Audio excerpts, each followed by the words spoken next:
अजित पवारांचं शिक्षण 10वी नापास, स्वप्नील नरभाग, आंदोलनकर्ता विद्यार्थी. महाराष्ट्र राज्याचे उपमुख्यमंत्री अजित पवार यांनी अधिवेशन दरम्यान पीएचडी करणाऱ्या विद्यार्थ्यांसंदर्भात एक वक्तव्य केलं होतं. एकाच घरातील 5-5 विद्यार्थी हे पीएचडी करत असून त्यांना देण्यात येणारे पैसे हे सरकारकडे नाही, असं वक्तव्य त्यांनी केलं होतं. त्याच्या निषेधार्थ आज स्वामी रामानंद तीर्थ मराठवाडा विद्यापीठामध्ये पीएचडी करणाऱ्या विद्यार्थ्यांनी अजित पवार यांच्या फोटोला भूतानी मारहाण करत निषेध व्यक्त केलाय. यावेळी विद्यार्थ्यांची प्रतिक्रिया घेतली असता ते म्हणाले की एका घरामध्ये 5-5 आमदार खासदार चालतात, तर मग विद्यार्थी का नाही? आम्ही संशोधन हा विषय शिकत असलं तरी आम्हाला अनेक परीक्षा पास होऊन पीएचडी करण्याची संधी मिळते. त्यासाठी आज आम्ही अजित पवार यांनी केलेल्या वक्तव्याचा निषेध करत आहोत.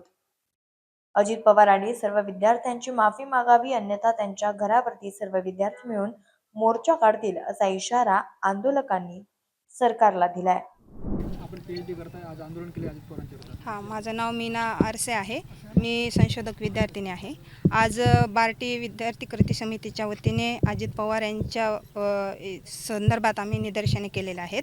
अजित पवारांनी नागपूर येथे हिवाळी अधिवेशन भरवलेले त्या नागपूर अधिवेशनामध्ये त्यांनी असं सांगितले की एका कुटुंबामध्ये 5-5 विद्यार्थी हे फेलोशिपसाठी म्हणजे पीएचडी करत आहेत असं त्यांनी सांगितले.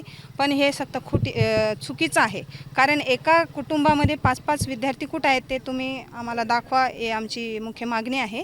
दुसरी गोष्ट म्हणजे राजकारण हे तुम्हाला एका घरात 5-5 लोकांना करता येते. म्हणजे एकाच घरामध्ये 5 खासदार 5 हे आमदार असू शकतात. पण गोरगरीब विद्यार्थी शिक्षण घेत असतानाच तुम्हाला का खटकते?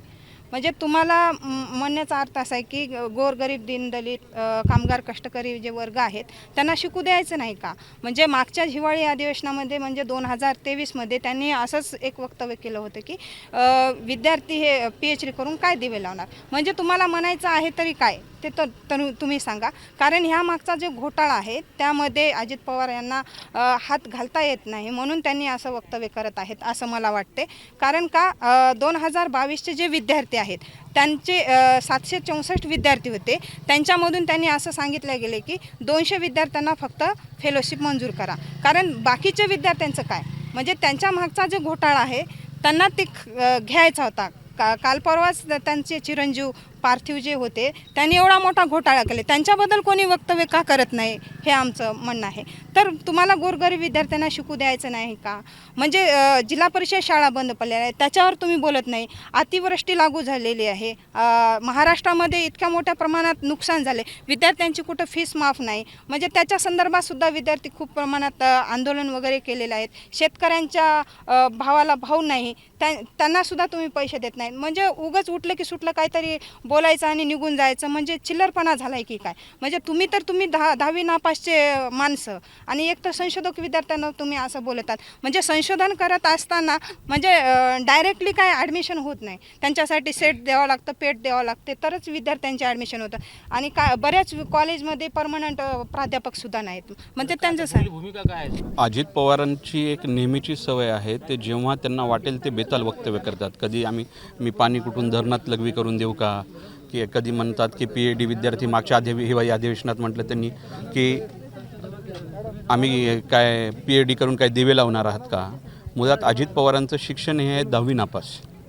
मग आता 10वी नापास असणाऱ्यांना क्रायटेरिया जर उद्या लागेल की तुम्ही उपमुख्यमंत्री करण्यासाठी एज्युकेशनल क्रायटेरिया लागेल, तर अजित पवार उपमुख्यमंत्री होऊ शकतात का? अजित पवारांनी पाठीमागे 12 डिसेंबरला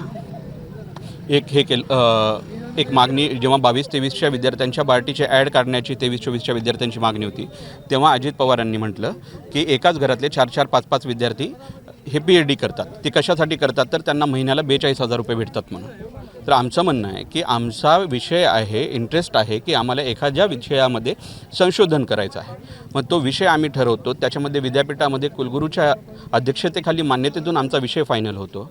आणि आम्हाला 5 वर्षामध्ये जेव्हा ह्या सगळ्या गोष्टी करावे लागतात त्याच्यासाठी अतोनात खर्च येत असतो. या सगळ्या भूमिकेमध्ये अजित पवारांचं हे म्हणणं आहे हे चुकीचं आहे आणि ते पूर्णपणे असंवेदनशील आहे.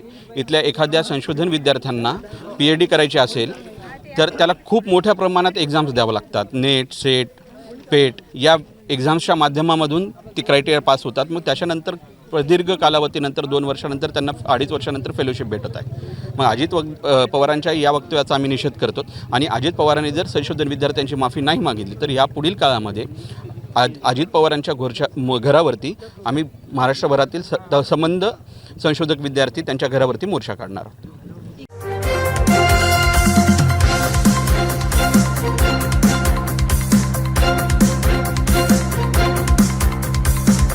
समाज साधना न्यूज, समाजहितासाठी सदैव अग्रेसर.